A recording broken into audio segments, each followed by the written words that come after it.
الحمد لله رب العالمين والصلاة والسلام على سيد الأنبياء والمرسلين. أما بعد فأعوذ بالله من الشيطان الرجيم. بسم الله الرحمن الرحيم. الصلاة والسلام عليك يا رسول الله وعلى آلك وأصحابك يا حبيب الله. میٹھے میٹھے اسلامی بھائیوں اور اسلامی بہنوں، السلام علیکم ورحمۃ اللہ وبرکاتہ. فیضان تجوید کتاب جو مجلس المدینۃ العلمیہ دعوت اسلامی کی جانب سے پیشکش کی گئی ہے، آج انشاءاللہ عز و جل اس کے سبق نمبر 4 کو ہم پڑھنے لگے ہیں. سبق نمبر 4 میں ہے کہ قرآن پاک کو خوش آوازی سے پڑھنے کی اہمیت. قرآن مجید فرقان حمید کو خوش آوازی سے پڑھنا امر زائد مستحسن یعنی پسندیدہ اچھا ہے. قرآن کریم کو خوش آوازی کے ساتھ پڑھنے سے قراءت قرآن کے حسن میں اور بھی اضافہ ہو جاتا ہے. لیکن یاد رہے کہ خوش آوازی سے قواعد تجوید نہ بگڑیں، کیونکہ ایسی خوش آوازی جس سے قواعد تجوید بگڑے ممنوع ہے. لحن خفی لازم آئے تو مکروہ اور لحن جلی لازم آئے تو حرام ہے. پڑھنے اور سننے دونوں کا ایک حکم ہے. خوش آوازی سے قرآن کریم کو پڑھنے کے متعلق 4 فرامین مصطفیٰ صلی اللہ علیہ وآلہ وسلم پیش کیے جاتے ہیں. نمبر 1، سید المرسلین شفیع المذنبین رحمۃ للعالمین صلی اللہ تعالی علیہ وآلہ وسلم کا فرمان عالی شان ہے، زینوا القرآن باصواتکم، قرآن کو اپنی آوازوں سے زینت دو.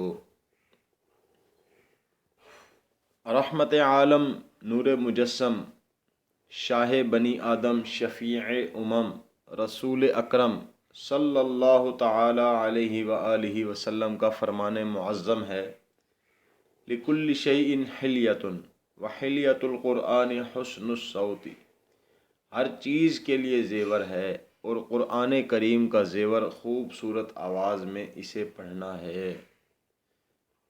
نمبر 3، حضرت سیدنا براء بن عازب رضی اللہ تعالی عنہ سے روایت ہے کہ نبی کریم رؤوف الرحیم صلی اللہ تعالی علیہ وآلہ وسلم نے فرمایا، حسنوا القرآن باصواتکم فإن الصوت الحسن یزید القرآن حسنا. قرآن کریم کو اپنی آوازوں کے ساتھ خوبصورت کر کے پڑھو، اس لیے کہ اچھی آواز قرآن کے حسن میں اضافہ کرتی ہے. نمبر 4، حضرت سیدنا ابو ہریرہ رضی اللہ تعالی عنہ سے روایت ہے کہ سرکار مدینہ صلی اللہ تعالی علیہ وآلہ وسلم نے فرمایا، لیس منا من لم یتغن بالقرآن، جو قرآن مجید کو خوش آوازی سے نہیں پڑھتا وہ ہم میں سے نہیں ہے. ایک مرتبہ حضرت سیدنا امام جعفر صادق رضی اللہ تعالی عنہ نے حضرت سیدنا سفیان ثوری علیہ رحمۃ اللہ الولی سے فرمایا کہ اپنے معاملات میں ان لوگوں سے مشورہ طلب کرو جو اللہ عز و جل کا خوف رکھتے ہیں. سبحان اللہ. تلاوت کے خوشبودار مدنی پھول. امیر المؤمنین حضرت سیدنا عمر فاروق رضی اللہ تعالی عنہ روزانہ صبح کو قرآن مجید کو چومتے اور فرماتے، یہ میرے رب کا عہد اور اس کی کتاب ہے. قرآن مجید پڑھنے سے پہلے مسواک کر لیجئے، کیونکہ مسواک حروف کی صاف ادائیگی میں اور منہ کی پاکیزگی میں بہت مفید ہے. تلاوت کے آغاز میں تعوذ پڑھنا مستحب ہے، اور ابتدائے صورت میں بسم اللہ سنت ورنہ مستحب ہے۔ باوضو قبلہ رو اچھے کپڑے پہن کر خوشبو لگا کر تلاوت کرنا مستحب ہے۔ حضرت امام شافعی رحمۃ اللہ تعالی علیہ فرماتے ہیں، عمدہ خوشبو لگانے سے عقل بڑھتی ہے۔ قرآن مجید دیکھ کر پڑھنا زبانی پڑھنے سے افضل ہے،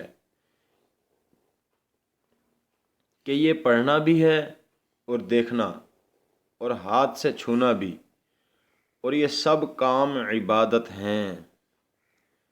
قرآن مجید کو نہایت اچھی آواز سے پڑھنا چاہیے۔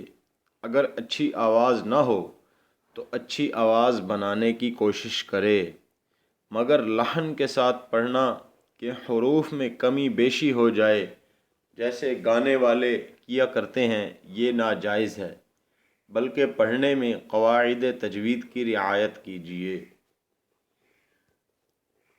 قرآن مجید بلند آواز سے پڑھنا افضل ہے، جبکہ کسی نمازی یا مریض یا سوتے کو ایذا نہ پہنچے۔ غسل خانے اور نجاست کی جگہوں میں قرآن مجید پڑھنا ناجائز ہے۔ تلاوت کرتے وقت اگر کوئی شخص معظم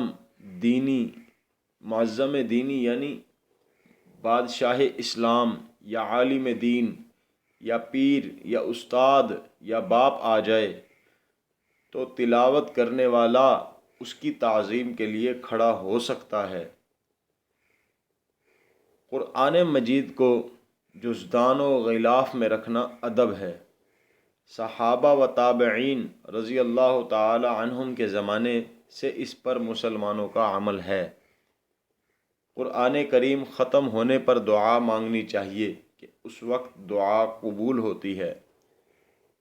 جب قرآن پاک ختم ہو تو 3 بار سورہ اخلاص پڑھنا بہتر ہے، اگرچہ تراویح میں ہو، البتہ اگر فرض نماز میں ختم کرے تو 1 بار سے زائد نہ پڑھے۔ ختم قرآن کا طریقہ یہ ہے کہ سورۃ الناس پڑھنے کے بعد سورہ فاتحہ اور سورہ بقرہ سے وَأُولَئِكَ هُمُ الْمُفْلِحُونَ تک پڑھے اور اس کے بعد دعا مانگے کہ یہ سنت ہے۔